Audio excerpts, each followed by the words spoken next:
Barınızlar жақсы ма? Қана танымға бір дуасың. Атақу жалинов па? Ова. Ой, салам алейкум.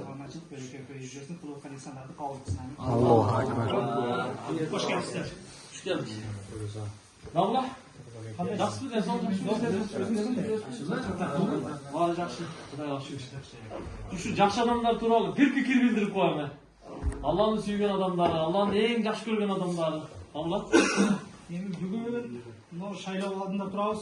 Өзіңіздер көріп отырсыз, Қырғызстанда елдің барлығы мансаптауға, ақша алуға, мандаттауға, Doğuştuğuğa.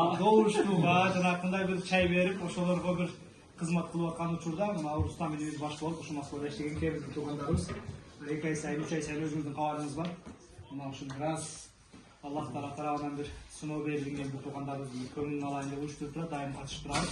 Бүгүн дагы ошол иш-чаранын башында ушул сыноонун Рустам турган экен. Ушул нерсеге сиз экөөбүз дагы мына шериктеш болуп, жараткан Аллах Таала кабыл кылсын бул туугандар иншалла. Кызматын кылып аткан, каралашып аткан ата-энелеринен башкадан разы болуп, өзгөчө ушулардын бир Peygamber sallallahu aleyhi ve sellem hayrun nas anfa'uhum linnas. Adamların en yaxşısı özlerine faydalı bolğan. Ahabbul a'mali ilallah sururun tudkhil ala mu'min.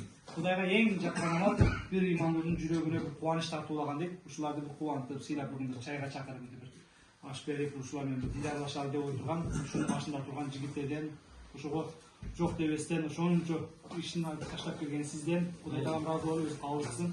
Алым кары баш болуп, баарыңыздар зиндалар, бизге ошол бейбешелер сиздин жаныңыздан интернетке чыгып алайын деп жүрөбүз.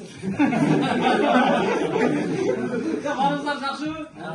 Денсаулық жақсы mı? Pay mı? Pay.